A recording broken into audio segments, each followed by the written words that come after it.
আসসালামু আলাইকুম সুপ্রিয় শিক্ষার্থীবৃন্দ, কেমন আছো তোমরা সবাই? আশা করি আল্লাহর রহমতে তোমরা সবাই ভালো আছো। আইসিটি ক্লাসে তোমাদের স্বাগতম জানাচ্ছি। আমি মোহাম্মদ শফিকুল ইসলাম।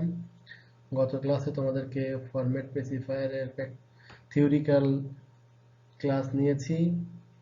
তো তোমরা যারা গত ক্লাসটি দেখো নাই, সেই ক্লাসটি দেখে নিও। আজকের ক্লাসে তোমাদেরকে প্র্যাকটিক্যালি বিভিন্ন কাজ দেখাবো। গত ক্লাসে তোমাদেরকে এই চার্টটি দেখানো হয়েছিল।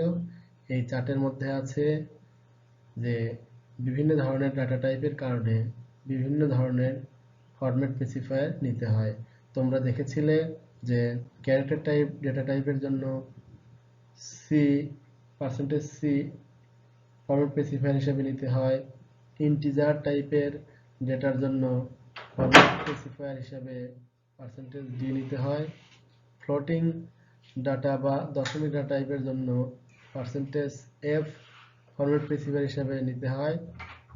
অক্টাল ডেটা টাইপের জন্য %o data type format specifier ব্যবহার করতে হয়। হেক্সাডেসিমাল ডেটার জন্য %x ফরম্যাট স্পেসিফায়ার হিসেবে ব্যবহার করতে হয়। আর স্ট্রিং টাইপের ডেটার জন্য %s ব্যবহার করতে হয়। তো কথা না বাড়িয়ে আমরা কোড ব্লকসে চলে যাই এবং কোড ব্লকসে আমরা কোড করে এগুলো প্র্যাকটিক্যালি শিখে নেই। তো শুরুতেই আমরা কোড ব্লকসটি ওপেন করে নিলাম। এরপরে আমরা এই ফাইলে যাব। ফাইল থেকে এমটি ফাইল, একটা এমটি ফাইল নিব। তারপরে এমটি ফাইলের আমরা একটা নাম দিয়ে দিব। এই ফাইল সেভ অ্যাজ, তোমার ইচ্ছার মতো একটা নাম তুমি দিতে পারো। ধরো আমরা ফরম্যাট স্পেসিফায়ার ফরম্যাট লিখলাম, ফরম্যাট, ওকে, .c। তারপরে আমরা এখানে কিছু কথাবার্তা লিখতে হয়, তোমরা জানো। হ্যাশ ইনক্লুড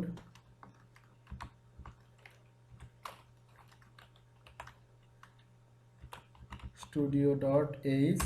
এটা আমরা কেন লিখলাম? কারণ আমাদের প্রোগ্রামের ইনপুট নেওয়া এবং আউটপুট দেওয়ার জন্য কিছু ফাংশনের দরকার হয়। সেই ফাংশনটাকে আমরা এখানে ইম্পোর্ট করে নিলাম। এরপরে কি লিখতে হয়? ইন্ট মেইন, তারপরে একটা কার্লি ব্র্যাকেট দিতে হয়, সেকেন্ড ব্র্যাকেট দিয়ে শুরু, সেকেন্ড ব্র্যাকেট দিয়ে শেষ। তারপর লিখতে হচ্ছে রিটার্ন 0 সেমিকোলন শেষ। তো আমরা দেখব হচ্ছে ফরম্যাট স্পেসিফায়ার সম্পর্কে। তো আমাদের ইনপুট নিতে হবে এবং আউটপুট দিতে হবে, এবং এখানে যে ফরম্যাটগুলো ব্যবহার করা হয় সেগুলি আমরা দেখব। তো আমরা প্রথমেই ভেরিয়েবল ডিক্লেয়ার করে নিব। তো ধরো আমরা একটা ভেরিয়েবল ডিক্লেয়ার করে নিলাম হচ্ছে a, এবং শেষে সেমিকোলন দিয়ে দিলাম। তো এখন এই ভেরিয়েবলের মধ্যে আমরা কি ধরনের ডাটা রাখবো সেটা আমাদেরকে আগে থেকে নির্ণয় করে দিতে হবে। তাছাড়া কম্পিউটার এটা বুঝতে পারবে না যে এর মধ্যে সে কি ধরনের ডাটা রাখবে। তো আমরা যদি তার সামনে আইএনটি লিখে দেই তাহলে সে এখানে পূর্ণ সংখ্যা রেখে দিবে। তো আমরা ধরে নিলাম যে এর মধ্যে আমরা পূর্ণ সংখ্যা রেখে দিব। এরপরে এই পূর্ণ সংখ্যা আমরা পাবো কোথায়? এই পূর্ণ সংখ্যাটা আমরা কিবোর্ড থেকে নিতে চাই। তাহলে কিবোর্ড থেকে কোনো কিছু নিতে হলে তাহলে আমাদের যে ফাংশনটা নিতে হয় তার নাম হচ্ছে স্ক্যানএফ। তো স্ক্যানএফ দিয়ে নিতে হয়। তো আমরা এখানে স্ক্যানএফ দিয়ে নিলাম। তো আমরা যেহেতু এখানে ডিক্লেয়ার করে দিয়েছি ইন্টিজার বা পূর্ণ সংখ্যা, তাহলে ইনপুটের মধ্যেও আমাদেরকে বলে দিতে হবে যে এটা হচ্ছে আমরা কিবোর্ড থেকে নিব, সেটা অবশ্যই পূর্ণ সংখ্যা হবে। তো পূর্ণ সংখ্যায় ইনপুট নেওয়ার জন্য আমাদের দিতে হচ্ছে %d। আমরা %d দিয়ে দিলাম। এরপরে আমরা এখানে একটা কমা দিয়ে দিব। তো ইনপুট যে নিব, ইনপুটটা আমরা রাখবো কোথায়? ইনপুটটা রাখবো হচ্ছে এর মধ্যে।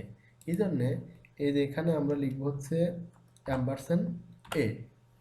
এই অ্যাম্বারসেন্ট এ এটা হলো অ্যাড্রেস অপারেটর, এটা ঠিকানা বলে দেয়। এই অ্যাম্বারসেন্ট এ লেখাটার অর্থ হলো আমরা কিবোর্ড থেকে যখন কোনো ইনপুট নিব সেই ইনপুটটা এর মধ্যে গিয়ে সে রেখে দিবে, কম্পিউটার রেখে দিবে। তো আমরা লাইনটা শেষ করে দিব। তো এখানে আমরা সেমিকোলন দিয়ে নিব। এরপরে আমরা যে ইনপুটটা নিব সেই ইনপুটটা তো অবশ্যই ফলাফল হিসেবে আমাদেরকে দেখতে হবে। তো দেখার জন্য, আউটপুট দেখার জন্য আমাদের যে ফাংশনটা লাগে তার নাম হচ্ছে প্রিন্টএফ। তো প্রিন্টএফের মধ্যে গিয়ে আমরা যদি বলে দেই, কিছু না বলে দিলেও হবে, তো আমরা ফলাফল দেখতে চাই মানে যে সংখ্যাটা আমরা নিব, তো আমরা বলেছি যে আমরা নিব হচ্ছে ইন্টিজার সংখ্যা, কাজেই আমরা আউটপুটটাও দেখব হচ্ছে ইন্টিজার সংখ্যা। তো ইন্টিজার সংখ্যা যদি আমরা আউটপুট দেখতে চাই তাহলে আমাদেরকে দিতে হবে যে পার্সেন্টেজ ডি, এটার নাম হচ্ছে ফরম্যাট স্পেসিফায়ার। এখন যে আউটপুটটা দিব সেই আউটপুটটা আছে কার মধ্যে, সেই সংখ্যাটা আছে হচ্ছে এর মধ্যে, তাহলে আমাদের এখানে কমা দিয়ে দিতে হবে হচ্ছে এ। এরপরে লাইনটা শেষ করার জন্য আমরা সেমিকোলন দিব। তো কোডটা আমি আবার তোমাদের এখানে ব্যাখ্যা করতেছি। দেখো, এই যে এখানে ডাবল স্ল্যাশ দিলাম, এর নাম হচ্ছে নোটেশন বা কমেন্ট। তো এখানে যদি আমরা কমেন্ট করি প্রোগ্রামের মধ্যে কোনো ইফেক্ট পড়বে না। তো আমরা কি করলাম দেখো, এ নামে একটা ভেরিয়েবল নিলাম, এই ভেরিয়েবলটার মধ্যে আমরা পূর্ণ সংখ্যা রেখে দিব। ধরো আমরা এর মধ্যে 50 রেখে দিলাম, এই 50টা আমরা কিবোর্ড থেকে দিব। এরপরে আউটপুট হিসাবে আমরা এই 50টা দেখব। তো এই কোডটা আমরা রান করি, দেখো কি দেখায়। এই এখান থেকে আমরা কম্পাইল করে নিলাম, প্রোগ্রামের কোনো ভুল আছে কিনা, থাকলে আমাদেরকে দেখাবে। এই যেখানে নোটিফিকেশন বার আছে, আমরা যদি এটা একটু টেনে ধরি তোলা যাবে।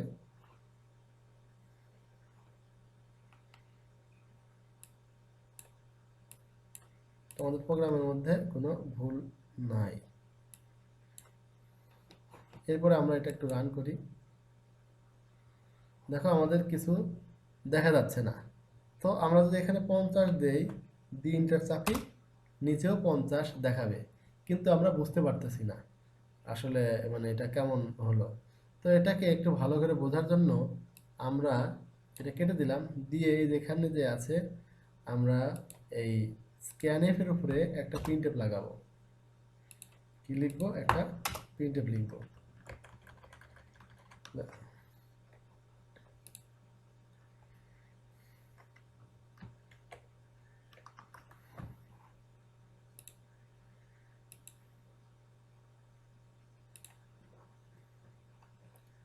তো এখানে আমরা যদি একটা প্রিন্টএফ দিয়ে দেই,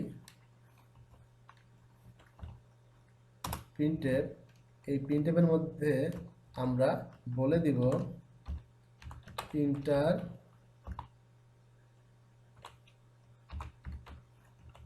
ইনপুট, দেখে আমরা কমা দিয়ে দিলাম, সেমিকোলন, সরি, ওকে। এরপরে সেমিকোলন দিয়ে দিলাম, আর এখানে আমরা যদি একটু দিয়ে দিই, দেখো আউটপুট, আউটপুট ইজ,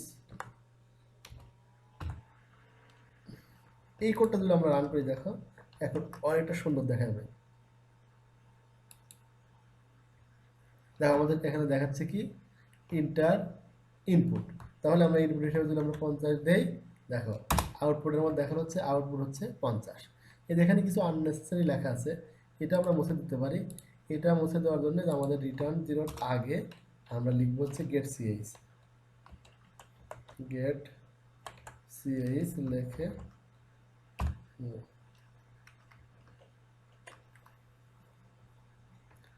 তো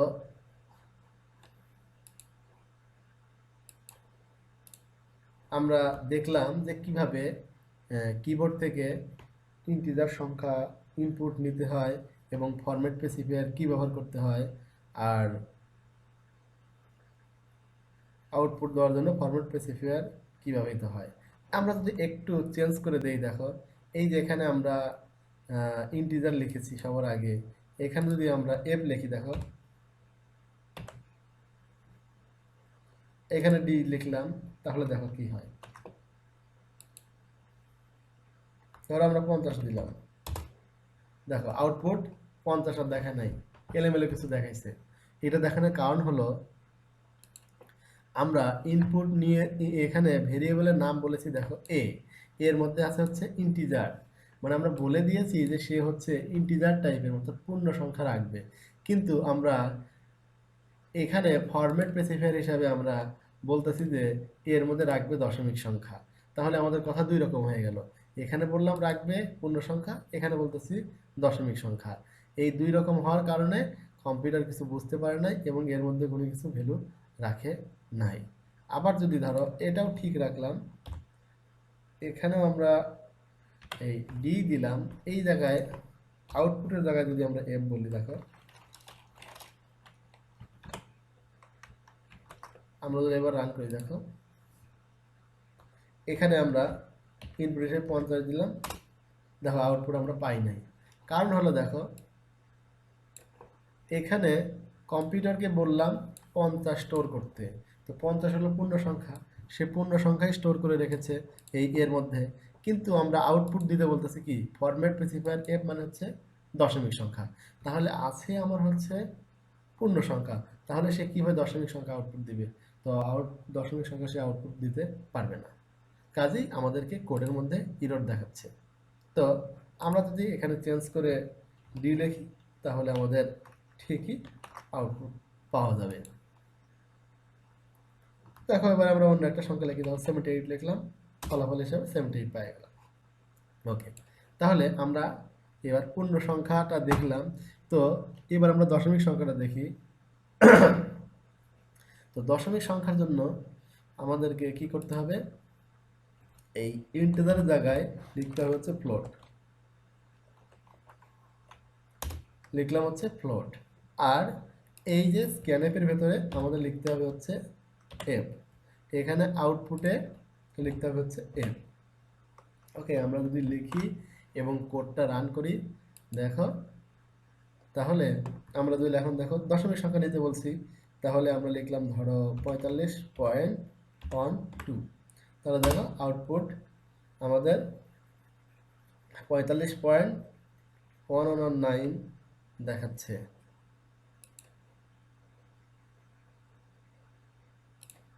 দশমিকটাই দেখাচ্ছে।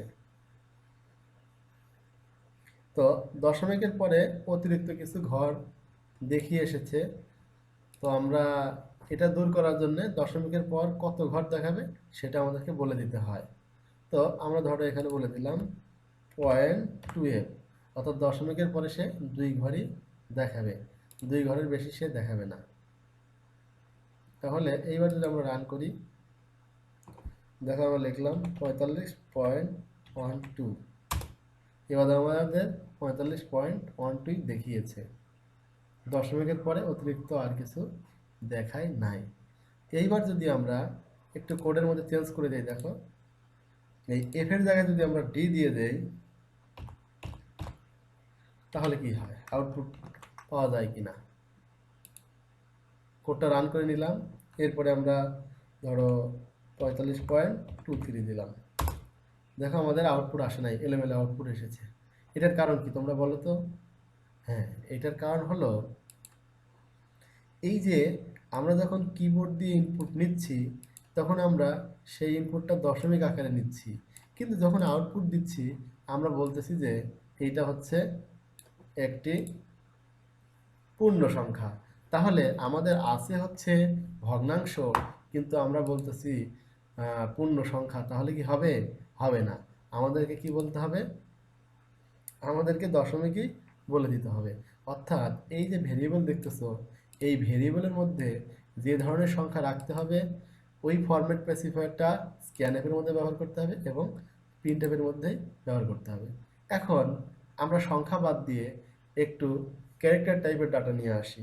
তাহলে যদি ধরো তোমার নাম কি, ধরো তোমার নাম হচ্ছে রহিম, তাহলে রহিম এগুলো হচ্ছে ক্যারেক্টার সংখ্যা, তাহলে রহিমের হচ্ছে আর, তো এগুলো হচ্ছে ক্যারেক্টার। তো ক্যারেক্টার হলো সিঙ্গেল বা ডাবল কোটেশনের মধ্যে যে কোনো একটা ডাটা বা যে কোনো একটা অক্ষর। তো এটা প্রিন্ট করার জন্য আমাদেরকে আগে লিখতে হবে CHAR, কার। তারপরে আমরা এ দিয়ে এলাম। এর মধ্যে আমাদের তো রাখতে হবে, তো রাখার জন্য এই যেখানে আমরা যে এফ লিখেছি, এফ এর পরিবর্তে আমরা এখানে লিখব হচ্ছে সি। ওকে, এফ এর পরিবর্তে আমরা লিখব হচ্ছে সি।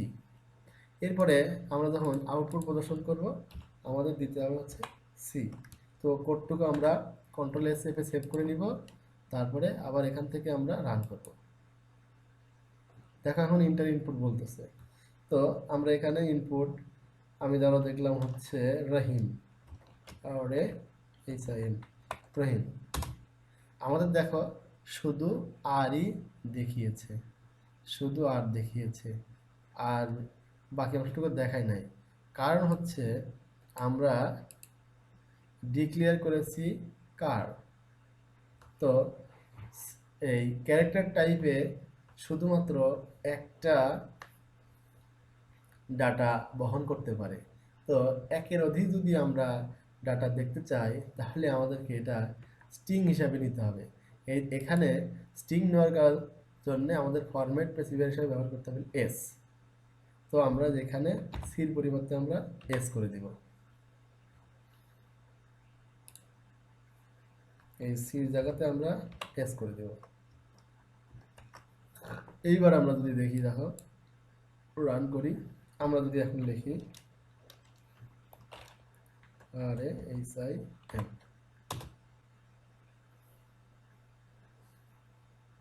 আমাদের তাও আসে নাই, ইরর আসতেছে। আচ্ছা, ইরর আসার কারণ হলো আমরা এখানে দেখো ক্যারেক্টার টাইপের এ ডিক্লেয়ার করেছি। আচ্ছা, ভালো কথা। তো এই এটা হচ্ছে একটা সিঙ্গেল ভেরিয়েবল। সিঙ্গেল ভেরিয়েবল কি করে জানো? একটা মান রাখতে পারে, একাধিক মান রাখতে পারে না। তো আমরা যখন রহিম রাখতেছি, রহিমের মধ্যে আছে কয়টা? এইখানে আমি তোমাদের দেখাই, দেখো 50টা মুছে দিলাম। A equal to R H I M, এর মধ্যে দেখো ক্যারেক্টার আছে কয়টা? একটা, দুইটা, তিনটা, চারটা, পাঁচটা আছে। তো পাঁচটা যখন রাখতে যাব তখন সে সরাসরি এভাবে রাখতে পারে না, তো রাখতে হচ্ছে অ্যারে হিসাবে। অ্যারে হিসাবে রাখে, এই জন্য এর মধ্যে একটা অ্যারে সাইজ দিতে হয়। তোমাদেরকে পড়ানো হবে অ্যারে হচ্ছে একই ধরনের ডেটা টাইপ নিয়ে কাজ করে এবং একাধিক ডাটা রাখে, একটা ভেরিয়েবলের মধ্যে একাধিক ডাটা রাখে আর কি। আচ্ছা, এখানে এই এ ইকুয়াল টু 10 কথাটার অর্থ হলো এর মধ্যে 10টা ভ্যালু রাখবে, আর আগে আমরা শুধু এ লিখছি মানে একটা ভ্যালু রাখতো। আচ্ছা, এরপরে আমরা এই কোডটা এইবার রান করি। দেখো আমরা এইবার লিখি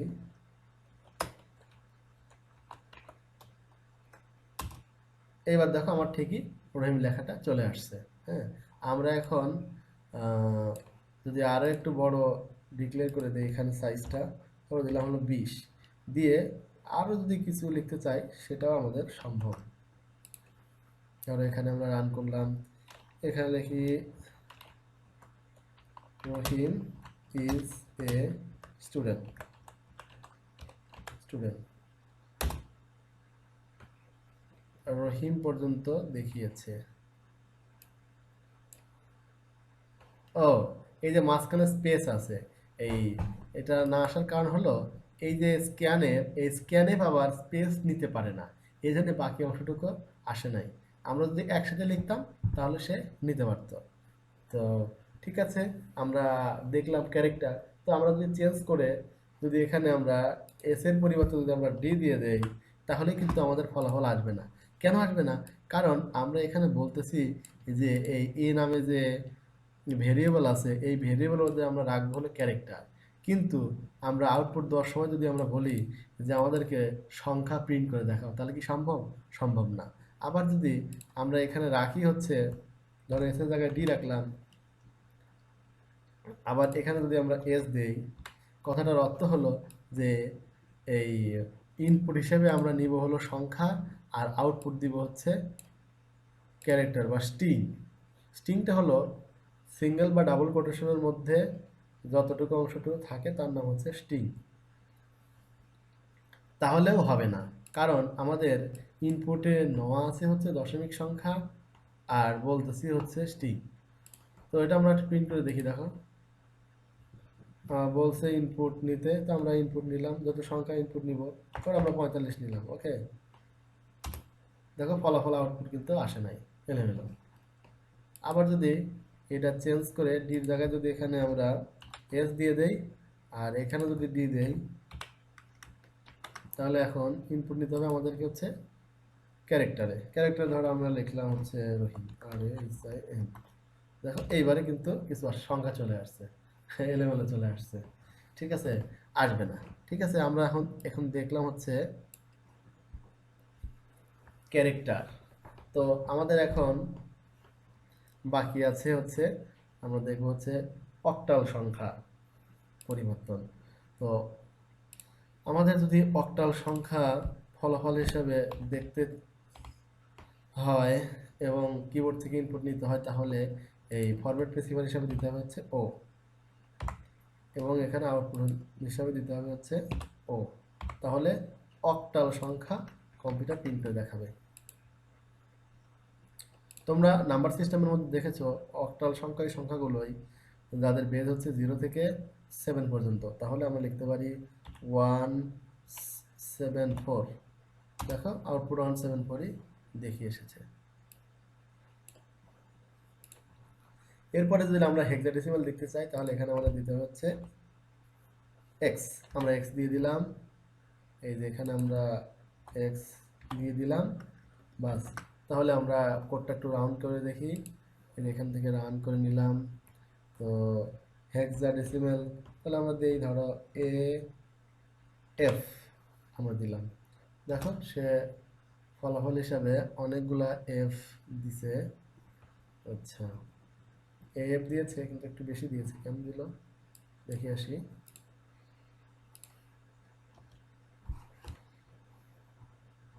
আচ্ছা,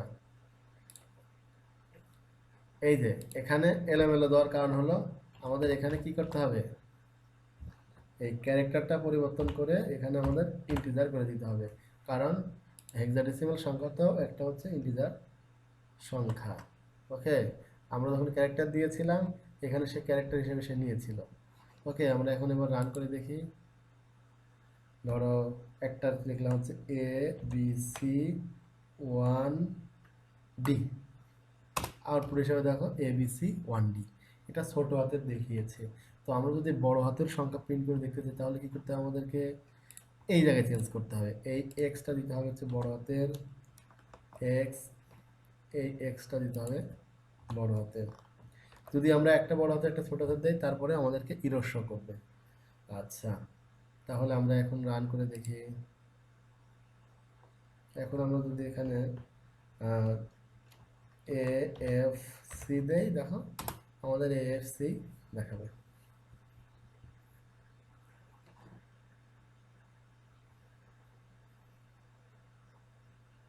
তো আমরা এটা কেটে দিলাম।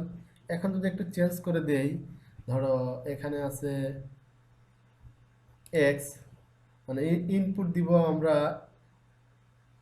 হেক্সাডেসিমালে, কিন্তু দেখতে চাই হচ্ছে দশমিকে, তাহলে আমাদেরকে ভুল দেখাবে। ধরো এই যে ডি দিলাম, না ভুল দেখাবে না, নাম্বারটা কনভার্ট হয়ে যাবে। ধরো দিলাম 45F, ওরা দশমিক একটা ভ্যালু দেখিয়েছে, মানে এই যে 45F কে দশমিকে করলে যে সংখ্যাটা হয় সেই সংখ্যাটা এখানে প্রিন্ট করে দেখিয়েছে। তো আজকের ক্লাসে আমরা বিভিন্ন ধরনের ফরম্যাট স্পেসিফায়ারের প্র্যাকটিক্যাল ক্লাসটা দেখে নিলাম। তো আশা করি তোমরা এগুলো দেখে নিয়েছো এবং বুঝতে পেরেছো। তো তোমরা যারা বুঝতে পারোনি, নিচে কমেন্ট বক্সে তোমরা জানিয়ে দিও, আর তোমাদের সমস্যাগুলো আমাকে জানিও। আজকের ক্লাস এই পর্যন্তই। তোমরা ভালো থাকবে, সুস্থ থাকবে। আল্লাহ হাফেজ।